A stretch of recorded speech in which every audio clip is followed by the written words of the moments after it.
ఈరోజే మంగళవారం.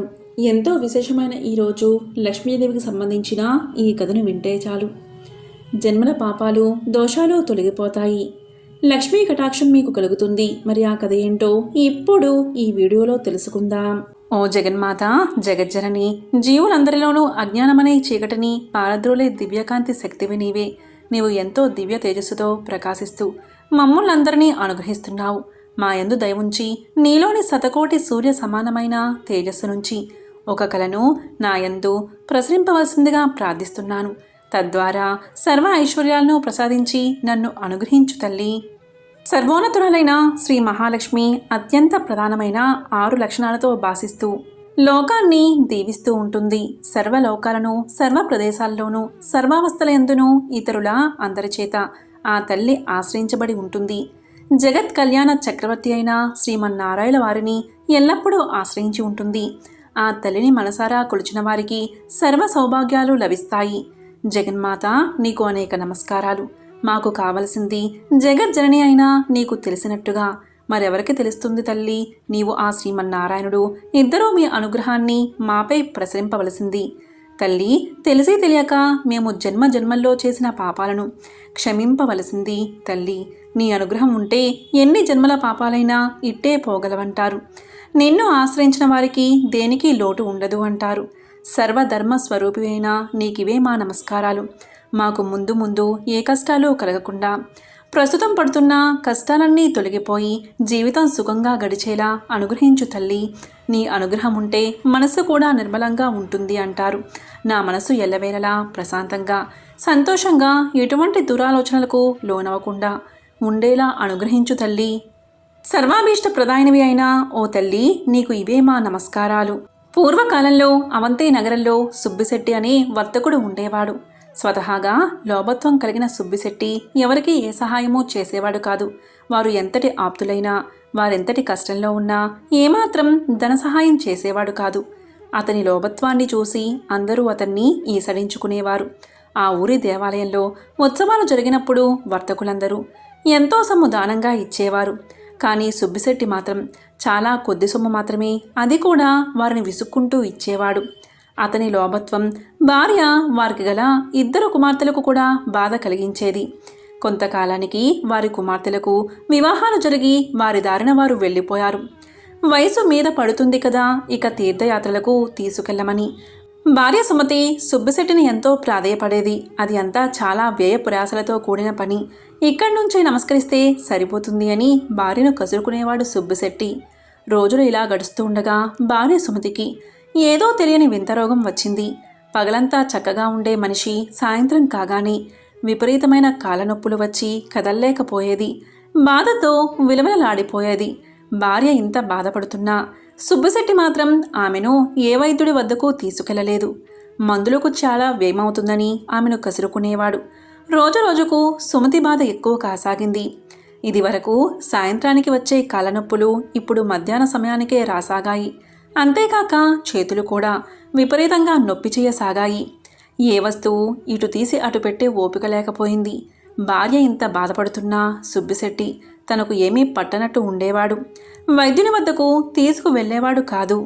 తల్లికి ఈ విధంగా ఉన్నదని కనీసం కుమార్తెలకు కబురు కూడా చేయలేదు. చెబితే వారందరూ కుటుంబాలతో సహా వచ్చి ఇంట్లో తిష్ట వేస్తారని, దానివల్ల ఎంతో సొమ్ము ఖర్చవుతుందని భార్య సుమతిని ఈసడించుకునేవాడు సుబ్బిశెట్టి. ఏ మందులు వాడకపోవడం చేత సుమతి ఆరోగ్యం నానాటికి క్షీణించసాగింది. మంచం మీద నుంచి కదిలే ఓపిక కూడా నశించింది. చూపు మందగించింది. ఆ విధంగా ఎన్నో బాధలు పడి చివరికి ఒకనాడు మరణించింది. ఈ కబురు ఊరి వాళ్ళ ద్వారా తెలుసుకున్న కుమార్తెలు హుటాహుటిన వచ్చారు.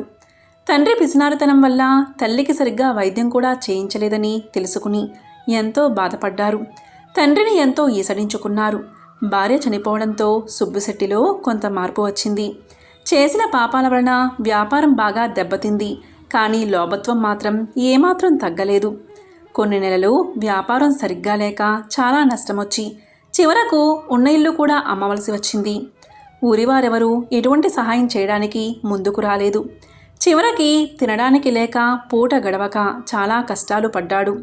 ఎంతో దజ్జాగా బతికిన ఆ ఊరిలో ఇక ఉండలేనని తెలిసి ఒకనాడు అర్ధరాత్రి ఊరు విడిచి బయలుదేరాడు సుబ్బిశెట్టి.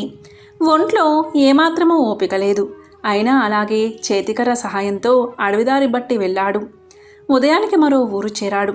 అక్కడ 2 రోజులు ఉండి ఆ ఊరివారు కూడా తనని గుర్తించడం చేత అవమాన భారం భరించలేక అక్కడి నుండి ఒకనాడు అర్ధరాత్రి ఊరు విడిచి బయలుదేరాడు. కొంత దూరం వెళ్ళగానే అడవి వచ్చింది. అంతా చీకటిగా ఉంది. సరిగ్గా తిండి కూడా లేకపోవడం చేత నడక కూడా సరిగ్గా రావడం లేదు. ఇంతలో ఒక్కసారిగా ఎదురుగా ఎలుగుబంటి కనిపించింది. సుబ్బిశెట్టి పై ప్రాణాలు పైనే పోయాయి. ఎలుగుబంటి భీకరంగా అరుస్తూ సుబ్బిశెట్టిపైకి దూకపోయింది. ఒక్కసారిగా జరిగిన ఈ పరిణామానికి సుబ్బిశెట్టి ఒళ్ళు జల్దరించింది. ప్రాణాలు అరచేత పట్టుకుని పరుగు లగించుకున్నాడు. కాళ్ళకి ముళ్ళు గుచ్చుకుంటున్నా లెక్క చేయక ఒంట్లోలేని ఓపిక తెచ్చుకుని పరిగెత్తసాగాడు. ఎలుగుబంటి కూడా భీకరంగా అరుస్తూ అతని వెనకనే రాసాగింది. ఇలా కొంత దూరం వెళ్ళిన తర్వాత సుబ్బిశెట్టికి ఒక పాడుబడిన భవనం కనిపించింది. ఒక్కసారిగా లోపలికి పరిగెత్తి ఏమాత్రం శబ్దం చేయకుండా దాక్కున్నాడు. లోపలంతా కటిక చీకటిగా ఉంది. అయినా కిక్కురు మనకుండా దాక్కున్నాడు. ఎలుగుబంటి కాసేపు చుట్టుపక్కల తిరిగి తన దారిన తాను వెళ్ళిపోయింది. ఆ చీకట్లో సుబ్బిశెట్టి దాక్కున్నది ఒక పురాతన ఆలయం. ఇంతకు మునుపు ఎలుగుబంటి భయం చేత ఇక వేరే భయం తోచలేదు. కానీ ఇప్పుడు ఈ కటిక చీకటిలో కూర్చోవాలంటే సుబ్బిశెట్టికి విపరీతమైన భయం వేసింది. నెమ్మదిగా అటూ ఇటూ తడుముతూ 2 చెకుముకురాళ్ళు సంపాదించి వాటితో కొంత వెలుగు రాగానే ఎదురుగా చూసిన దృశ్యానికి అతనికి ఆశ్చర్యమేసింది. ఆ వెలుగులో శ్రీ మహాలక్ష్మి విగ్రహం కనిపించింది. తాను ఉన్నది మహాలక్ష్మి ఆలయమని అర్థమైంది సుబ్బిశెట్టికి. పాడుబడి ఎవరూ పట్టించుకొనక శిథిలావస్థలో ఉన్నదని గమనించాడు. ఎంతో బూజుపట్టి ఉంది. చీకటిగా ఉండడం చేత అమ్మవారి విగ్రహాన్ని చూసి భయపడ్డాడు. నిత్య ధూపదీప నైవేద్యాలు లేకపోవడం వల్ల విగ్రహం చూపరులను భయపెట్టేలా ఉంది. ఏ విధంగా అయినా ఇక్కడ దీపం వెలిగించకపోతే తాను ఉండేలా అనిపించలేదు. అలాగని బయటకు వెళ్దామంటే ఎలుగుబంటి భయం. అటూ ఇటూ చూసిన సుబ్బిశెట్టికి అదృష్టం కొద్దీ ఒక పాత నూనె సీసా కనబడింది. దాన్ని తీసి పక్కనే ఉన్న ఒక పాత గుడ్డతో దీపం వలె వెలిగించాడు. హమ్మయ్య అనుకున్నాడు సుబ్బిశెట్టి. ఆ కాంతి వల్ల సుబ్బిశెట్టికి కొంత ధైర్యం వచ్చింది. పరుగెత్తి అలసి ఉండడం వల్ల గోడకు ఆనుకుని కూర్చుని ఉన్న సుబ్బిశెట్టికి వెంటనే గాఢ నిద్ర పట్టింది. నిద్రలో సుబ్బిశెట్టికి కలలో శ్రీ మహాలక్ష్మి దర్శనమిచ్చింది. ఆ తల్లి సుబ్బిశెట్టితో ఇలా అంది: ఓయి, నీవు జీవితంలో ఎన్నో పాపాలు చేశావు. మితిమీరిన లోభత్వంతో చివరకు కట్టుకున్న భార్యను కూడా పోగొట్టుకున్నావు. ఎవరికీ గుప్పెడు బియ్యం కూడా దానం చేయలేదు. కానీ ఈరోజు నీవు నా దేవాలయంలో దీపం వెలిగించడంతో నీ పాపాలన్నీ తొలగిపోయాయి. ఎన్నో సంవత్సరాలుగా ఈ దేవాలయం ఎవరూ పట్టించుకోలేదు. ఇన్నాళ్ల తర్వాత నీవు ఇక్కడ దీపం వెలిగించడంతో నిన్ను నేను అనుగ్రహించాను. ఈ పుణ్యకార్యంతో నీ పాపాలన్నీ తీరిపోయాయి. ఇవిగో ఈ బంగారు నాణాలు తీసుకో. వీటితో ఇక ముందు సంతోషంగా ధర్మపదంలో జీవిస్తూ కాలం గడపవలసింది అని పలికింది అమ్మవారు. తెల్లవారగానే సుబ్బిశెట్టికి మెలకువ వచ్చింది. ఒక్కసారిగా ఆ రాత్రి తనకు వచ్చిన కల గుర్తుకు వచ్చింది. ఆ తల్లి కలలో దర్శనం ఇచ్చినందుకు ఎంతో ఆనందం కలిగింది. సుబ్బిశెట్టి తాను చేసిన తప్పులకు ఎంతో పశ్చాత్తాపపడ్డాడు. తన భార్యను చేజాతిలా పోగొట్టుకున్నందుకు ఎంతగానో బాధపడ్డాడు. ఇలా పశ్చాత్తాపపడుతూ ఉండగా ఎదురుగా ఒక పల్లెంలో బంగారు నాణాలు కనబడ్డాయి. తనకు వచ్చిన కల నిజమే అన్నమాట. ఆహా, తన భాగ్యమేమని చెప్పుదును. శ్రీ మహాలక్ష్మి తన్ని అనుగ్రహించిందని గ్రహించి ఆ నాణాలను కళ్ళకు అద్దుకుని తీసుకుని మర్నాడే తన ఊరికి బయలుదేరి వెళ్ళాడు సుబ్బిశెట్టి. కొంత సొమ్ముతో మళ్లీ వ్యాపారం మొదలుపెట్టి కొద్ది కాలంలోనే ఎన్నో లాభాలు గడించాడు. తనని అనుగ్రహించిన ఆ శ్రీ మహాలక్ష్మి ఆలయాన్ని ఎంతో అద్భుతంగా పునర్నిర్మించాడు. శ్రీ మహాలక్ష్మికి ఎన్నో దివ్యమైన ఆభరణాలు చేయించాడు. నిత్య పూజలకు ధూపదీప నైవేద్యాలకు కొంత సొమ్ము కేటాయించి ఆచారులను నియోగించాడు. బతికినంతకాలం తోటివారికి సహాయపడుతూ దాన ధర్మాలు చేస్తూ జీవించి చివరికి ముక్తిని పొందాడు సుబ్బిశెట్టి. ఎంతో పవిత్రమైన విశేషమైన ఈ కథను విన్నవారికి శ్రీ మహాలక్ష్మీదేవి యొక్క అనుగ్రహం తప్పకుండా కలుగుతుంది. సకల శుభాలు కలుగుతాయి. పూర్వం సమాధి అనే ఒక వైశ్యుడు ఉండేవాడు. అతడు విపరీతంగా ధనాన్ని సంపాదించాడు. దానితో అతనికి ధన గర్వం వచ్చింది. కొత్తలో అంతా లక్ష్మీ కటాక్షమే అనేవాడు అతను. రాను రాను దేవుడా లేక దెయ్యమా? నా తెలివితేటలతోనూ బోలెడు పెట్టుబడితోనూ వ్యాపారం చేశాను, అందుకే సంపాదించాను, అంతా నా గొప్పతనమే అండం మొదలుపెట్టాడు. హితవు చెప్పేవారిని కసిరేవాడు, తనకు వంత పాడేవారిని చేరదీసేవాడు. అలా అతని చెంత చేరిన భజన పరులందరూ కూడా అతని వద్ద ధనం తీసుకుంటూ ఉండేవారు. అందుకుగాను వారా సమాధితో కలిసి దైవ దూషణలు కూడా చేస్తూ ఉండేవారు. తద్వారా వారి వద్ద డబ్బు నిలిచేది కాదు. సమాధి వారికి ఎంత ఇచ్చినా అదంతా ఏదోలాగా ఖర్చయిపోతూ ఉండేది. పనికిమాలిన వారికి అనవసరపు ఖర్చులకు డబ్బు ఇచ్చి ఇచ్చి అవసరానికి డబ్బు లేక డాబోసరికి తన పలుకుబడిపై అప్పులు చేసి చేసి అవి తీర్చలేక సమాధి దరిద్రుడైపోయాడు. అతడు పెద్దలను ఆశ్రయించాడు. అప్పుడు పెద్దలు ఇలా పలికారు: దైవమున ఏమున్నది, అంతా నీ గొప్పే అన్నావు కదా, నీ గొప్ప నీవే చూసుకో, ఇక్కడి నుంచి వెళ్ళిపో అని తరిమేశారు. మరికొద్ది కాలానికి కొడుకులు తిరగబడ్డారు. అప్పుల వారు అల్లరి చేయడం మొదలుపెట్టారు. గొప్ప దరిద్రం కలిగినది. చివరికి భార్య కూడా ఎదురు తిరిగినది. నీ వంటి దరిద్రుడితో నేనుండలేను అని చెప్పి పుట్టింటికి వెళ్ళిపోయింది. రుణదాతలకు కుటుంబ ఘాతకులకు వెరచి ఒకానొక రాత్రివేళ సమాధి అడవుల పట్టిపోయాడు. ఈ సమాధి గురించి బాగా తెలిసిన ఒక మిత్రుడు అతనికి సహాయం చెయ్యాలి అనుకున్నాడు. కానీ తక్కిన వ్యాపారులు అడ్డుపడుతూ ఉండడం వల్ల ఒకరోజు ఆ మిత్రుడు ఒక చేతికర్ర దొలిపించి అందులో ఖరీదైన వజ్రాలు వేసి సమాధికి ఇచ్చాడు. అప్పుడు ఆ మిత్రుడు సమాధితో ఇలా పలికాడు: సమాధి, నీవు దరిద్రంచే బాధపడుతూ ముసలివాడివలే అయిపోయావు. నేను ప్రత్యక్షంగా ధనమిస్తే ఇతర వ్యాపారులతో నాకు గొడవ వస్తుంది. కాబట్టి నీ చేతికి ఊతంగా ఈ కర్రను తీసుకో అని చెప్పాడు. దానికి సమాధి ఎంతో బాధతో ఆ చేతికర్ర తీసుకుని ఆ చేతికర్రతో సంతకు వెళ్లి ఆ చేతికర్రను సంతలో ఎవరో పొరుగువాడికి చవకగా అమ్మేసి దానితో వంట సరుకులు కొనుగోలు చేశాడు. సమాధి చేసింది విని మిత్రుడు ఎంతో బాధపడ్డాడు. సమాధి యొక్క దరిద్రావస్థను ఎలాగైనా తప్పించాలని ఆ మిత్రుడు మరొకసారి సమాధిని పిలిచి ఇలా పలికాడు: సమాధి, ఈ గుమ్మడికాయ తీసుకో అని ఒక గుమ్మడికాయ ఇచ్చాడు. దాని నిండుగా బంగారు కాసులు పోసి ఇచ్చాడు. ఇంటికి వెళ్లి దాన్ని పగలగొడితే ధనం కనిపిస్తుంది కదా అని ఆ మిత్రుడి ఆలోచన. కాని సమాధి ఆ గుమ్మడికాయను వేరొక కూరగాయల వ్యాపారికి అమ్మేసి ఆ చిల్లరతోని ఇంటికి వెళ్లిపోయాడు. మిత్రుడు సహకరించినా ఆ సహాయం పొందక దరిద్రబాధలు భరించలేక సమాధి ఒకరోజు అడవులకు పోవడానికి నిశ్చయించుకున్నాడు. ఇది తెలిసిన అతని మిత్రుడు మార్గమధ్యలో మోహరేలు గుట్ట పోయించాడు. కాని సమాధి ఆ దారికి రాగానే ధనలక్ష్మి కళ్ళలో పడినది. అతని కళ్ళు నలుపుకుంటూ పోయి పోయి మోహరేల గుట్టపై పడి, చీచి, ఎవరో దారిలో రాళ్లగుట్ట పోశారు అని వాటిని అటూ ఇటూ చిమ్మి కళ్ళు నలుపుకుంటూ తన దారిన తాను పోయాడు. అంతా మిత్రునికి చూపి, చూసారా, ధనలక్ష్మి యొక్క అనుగ్రహం తప్పితే ఎలా అవుతుందో, మనమెంత మంచి చేసినా వంచింపబడుచూ ఉంటాడు అని చెప్పాడు. తరువాత సమాధి అడవులకు చేరుకుని తన కష్టాలకై ఏడుస్తూ ఉండగా ఒకానొక ముని అతన్ని చూసి అతని దీనకథను విని ఇలా పలికాడు: సమాధి, కేవలం ధనలక్ష్మిని తూలనాడి ఆమె పూజకు ఆటంకం కలిగించడం వల్లే నీకీ కష్టం కలిగినది. ఇంతకు మించి మరొకటి లేదు. నా మాట విని ధనలక్ష్మీదేవిని పూజించు. ధనం నీకు సమకూరుతుంది. ఆమె బీజమునే జపించు అని పలికి మంత్ర బీజాన్ని చెప్పి జప విధానం చెప్పి మహర్షి వెళ్ళిపోయాడు. సమాధికి మరొక మార్గమేది కనబడకపోవడం వల్ల గతిలేని వాడై ఆ మంత్రాన్ని జపించసాగాడు. అలా చేయగా చేయగా ఒకనాడు అతని భార్య ఆ అడవిలోనే తారసపడినది. పెళ్లి చేశాక భర్త సజీవుడై ఉండగా ఆడది పుట్టింట ఉండరాదు. కష్టమో సుఖమో భర్తతోటే లోకం. పొమ్మని ఆమె పుట్టింటివారు తరిమేశారని చెప్పింది. ఆమె తనతో తెచ్చిన స్వల్ప ధనాన్ని సమాధికి ఇచ్చి క్షమించమని కోరింది.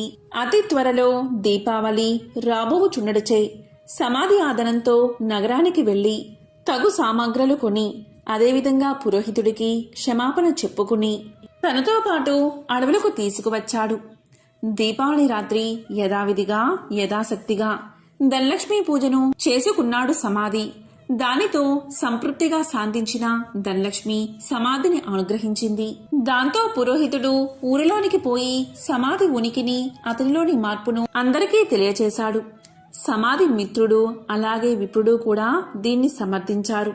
అవును, అమ్మవారిని కించపరచడం వల్లే అతనికి ఇటువంటి గతి పట్టింది కాని సమాధి చెడ్డవాడు కాడు అని మరీ చెప్పగా ఇతర వ్యాపారులు కూడా ఆలోచించి సమాధిని తిరిగి ఊరిలోకి పిలిచారు. మిత్రులు ఇచ్చిన పెట్టుబడితో సమాధి మరలా వ్యాపారాన్ని ప్రారంభించి నిత్యము ధనలక్ష్మీదేవిని పూజిస్తూ ఆ తల్లి అనుగ్రహం వల్ల అతని వ్యాపారం అభివృద్ధి చెందడం వల్ల తిరిగి కోటీశ్వరుడుగా మారి సకల సౌభాగ్యాలతో తులతూగుతూ ఉన్నాడు. కాబట్టి ఎవరైతే ప్రతి గురు శుక్రవార రోజుల్లోనూ అష్టమి, నవమి, దశమి, పౌర్ణమి తిథులయందు ఆ అమ్మవారిని పూజించి ఈ కథను వింటే ధనలక్ష్మీదేవి యొక్క అనుగ్రహానికి పాత్రులు అవుతారు. ఈ కథ విన్నా చదివినా సర్వశుభాలు చేకూరతాయి.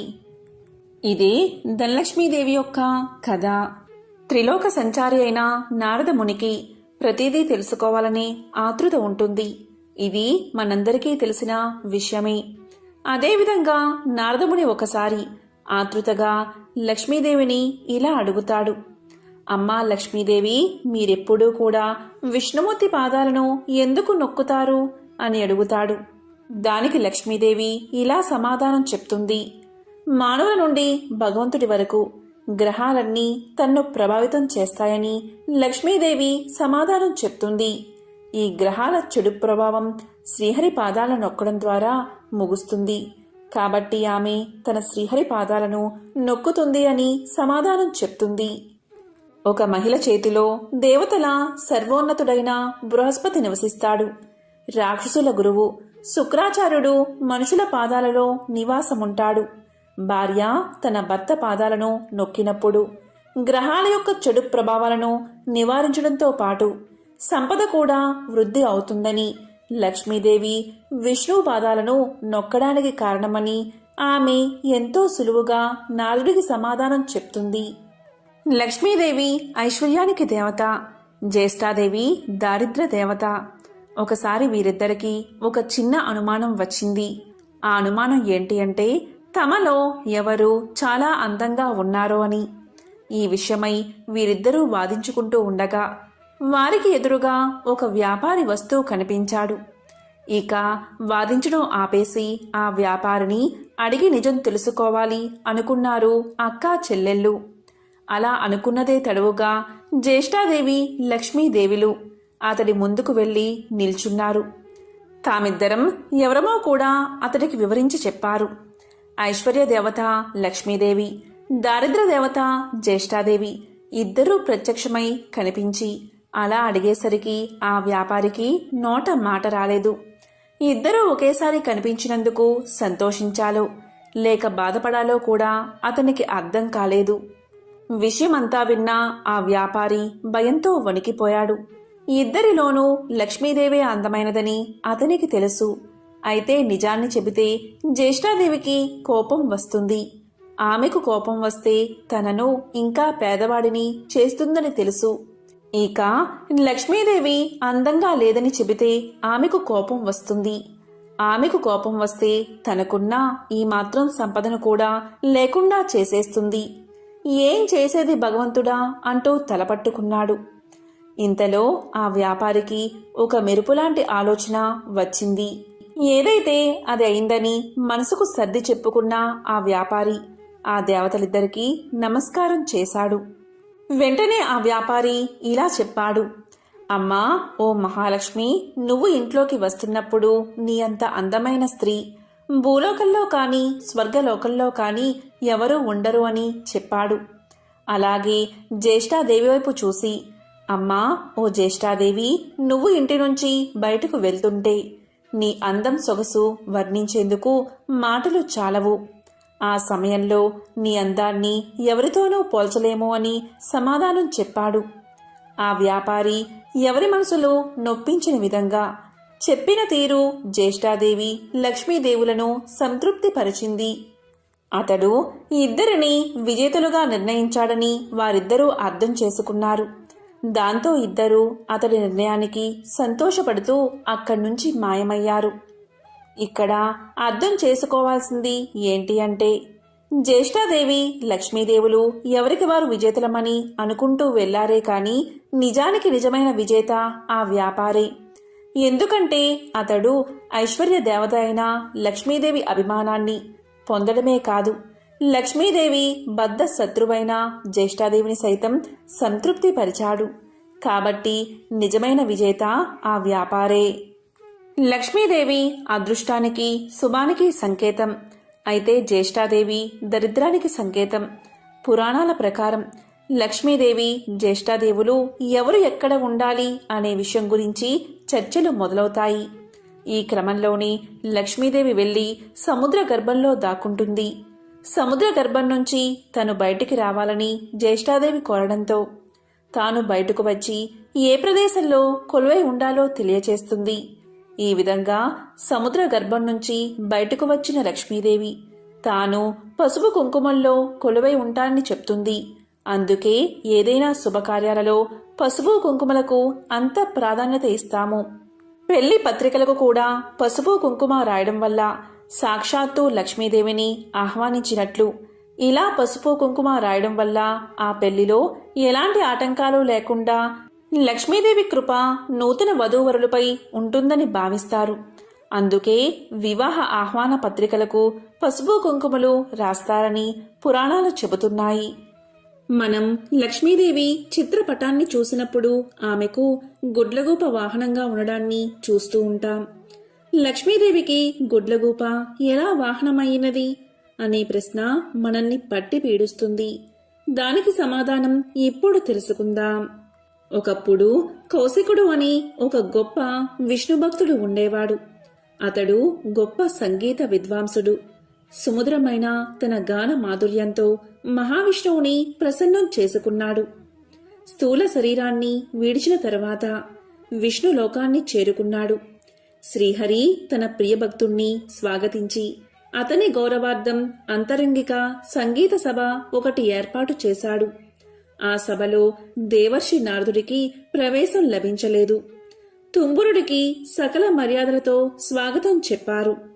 తనకు ప్రవేశం లేకపోవడం అటుంచి తన ప్రత్యర్థి అయిన తుంబురుడికి స్వాగత సత్కార్యాలు లభించడం చూసిన నారదుడు ఎంతో మండిపడ్డాడు. అయినా తమాయించుకుని లక్ష్మీదేవి మందిరంలోంచి లోనికి పోవడానికి ప్రయత్నం చేశాడు. అక్కడ కూడా లక్ష్మీదేవి యొక్క చెలికత్తెలు నారదుడికి అడ్డుపడ్డారు. దానితో ఎంతో కోపగించిన నారదుడు మహాలక్ష్మిని శపించాడు. అది తెలిసిన వెంటనే లక్ష్మీనారాయణులు నారదుని ముందు ప్రత్యక్షం అయ్యారు. తమను మన్నించమని వేడుకున్నారు. అప్పటికి నారదుడి కోపం శాంతించింది. తన తొందరపాటుకు పశ్చాత్తాపం మొదలైనది. శరీరమంతా చెమటలు పట్టాయి. కీలరిగి వాత పెట్టడం బాగా తెలిసిన నారాయణుడు చేసిన దానికి సిగ్గుపడుతున్న నారదుణ్ణి చూసి ఇలా పలికాడు. నారదా, నీ కోపం కారణం నాకు తెలుసు. నిజానికి భక్తి జ్ఞానములయందు శీలవత్తములయందు తుంబురుడు నీకన్నా కపటి కాడు, గర్విష్ఠుడు కాడు. కపట భక్తిని ప్రదర్శించేవారు ఎన్ని తీర్థాలు సేవించినప్పటికీ వ్యర్థం. భక్తి శ్రద్ధలతో నన్ను కొలిచేవారికి అవశ్యం వశుడనే. సంగీతం చేత నన్ను చేరవచ్చునని చాటి చెప్పడానికే కౌశిక తుంబురులను నేను సత్కరించాను. నీ శాపానికి ఏమీ బాధపడకు, లోకహితమే జరుగుతుంది, చింతించవద్దు అని చెప్పాడు నారాయణుడు. నారదునికి అప్పటికి జ్ఞానోదయమైనది. ఓ దేవదేవా, నా తప్పులను క్షమించు. అవివేకి వలె ప్రవర్తించాను, నన్ను కాపాడు. తుంబురా, కౌశికుల వలె సంగీతంలో మేటినైతే ఇంతటి విపరీతం జరిగి ఉండేది కాదు కదా అంటూ కట్టెలు తెంచుకుని ప్రవహిస్తున్న కన్నీటి వరద మధ్య నారదుడు నారాయణుడి పాదాల మీద పడ్డాడు. భక్తుని పశ్చాత్తాపం భగవంతుడి హృదయాన్ని కరిగించింది. తన దివ్య హస్తాలతో నారదుణ్ణి పైకి లేపాడు నారాయణుడు. ధైర్యాన్ని చెప్పాడు. సంగీతం నేర్చుకోవాలన్న కుతూహలం నిజంగా ఉంటే తాను చెప్పినట్లు చెయ్యమన్నాడు. ఉత్తరాన మానస సరోవరానికి అవతల ఒక పర్వత శిఖరముంది. దానిమీద ఒక దివాంతం ఉంది. ఆ ఉలూకాపతికి శుశ్రూష చేసి సంగీతంలో మేటివి కమ్మని దీవించాడు నారాయణుడు. దీంతో నారదుడు శ్రీమన్నారాయణుడికి కృతజ్ఞతలు ప్రకటిస్తూ చేతులు జోడించిన నారదుడు సెలవు పుచ్చుకున్నాడు. వెంటనే మనోవేగంతో మానస సరోవరం చేరుకున్నాడు. కమ్మని సంగీతం అస్పష్టంగా వినిపిస్తుంది. తెరలు తెరలుగా వస్తున్న ఆ గాన మాధుర్యాన్ని పట్టుకుని ఆవలగిరి శిఖరం చేరాడు నారదుడు. గంధర్వ, కిన్నెర, కింపురుష, అప్సరసాదులెందరో అక్కడ సంగీతాభ్యాసం చేస్తున్నారు. వారి మధ్య గురు పీఠం మీద దివ్యకాంతులతో ప్రకాశిస్తున్న గానబంధు నారదుణ్ణి చూడగానే వినయంతో ఆసనం దిగి ఎదురు వెళ్లాడు. ఆనందంగా ఆసనం చూపి కుశల ప్రశ్నలు వేశాడు. ఎందుకు వచ్చాడో కారణం చెప్పమని ప్రార్థించాడు. నారదుడు గానబంధు వినయానికి, సంగీత పాఠవానికి ఆశ్చర్యపోయాడు. తనకు తెలియని ఈ సంగీతవేత్త ఎవరని ఆలోచనలో పడ్డాడు. అతడు ఎవరైతేనేం, తనకు కావలసినది సంగీత విద్య. ఉలూకాపతికి నమస్కారం చేసి జపతపాదులకు సాధ్యం కాని శ్రీహరిని తుంబుర కౌశికులు గాన మాధుర్యంతో వశం చేసుకున్నారని, తనకు అలాంటి దివ్యగాన విద్యను ప్రసాదించమని వేడుకున్నాడు. గానబంధు అంటే ఉలూకాపతి. నారదుడి ఆంతర్యం గ్రహించి ముందు తానెవరో వివరించసాగాడు.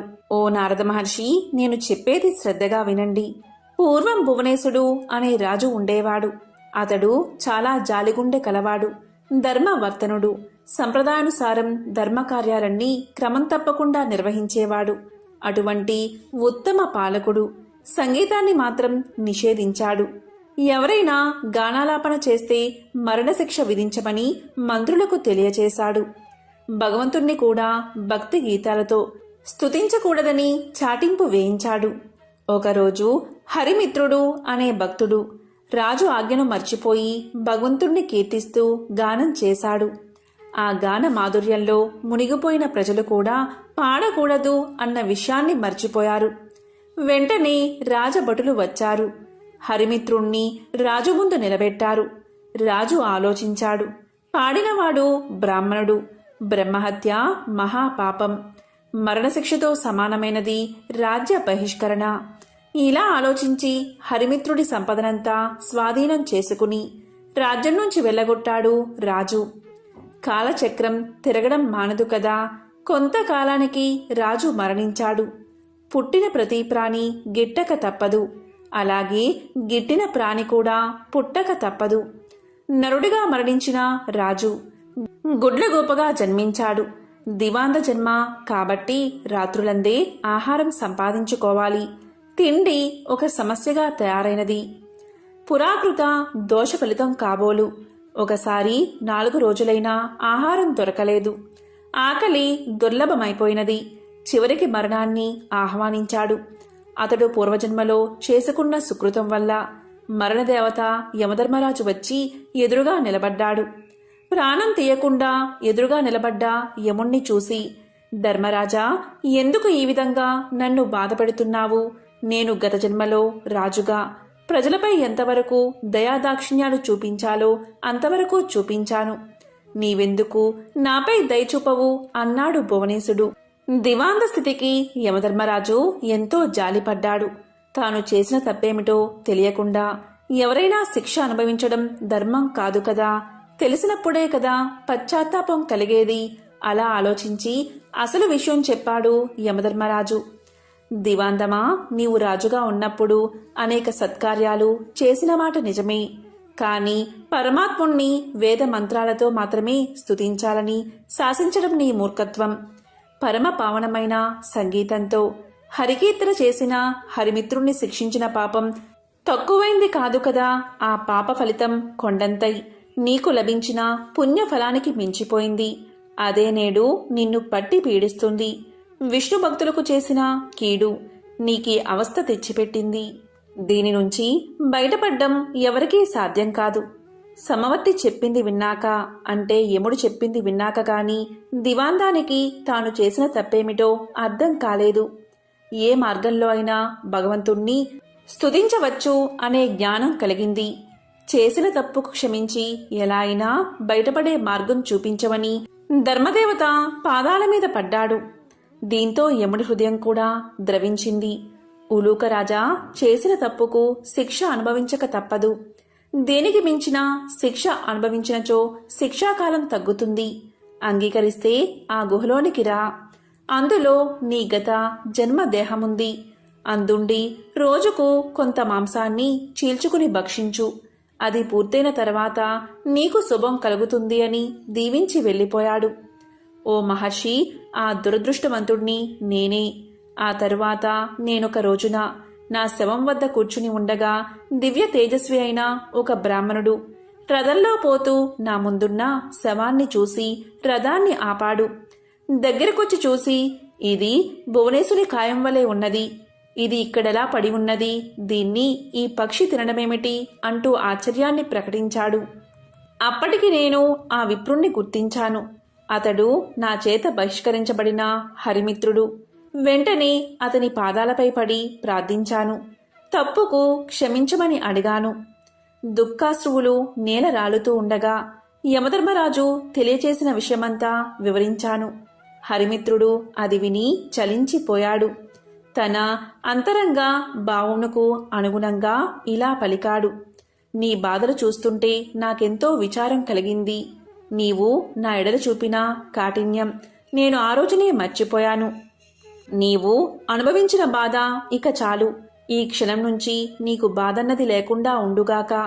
గొప్ప సంగీత విద్వాంసుడివై లోకంలో ఉత్తమ సంగీత విద్యను బోధిస్తావు కాక అంటూ అతడు నా కృతజ్ఞతను స్వీకరించి వైకుంఠానికి వెళ్ళిపోయాడు.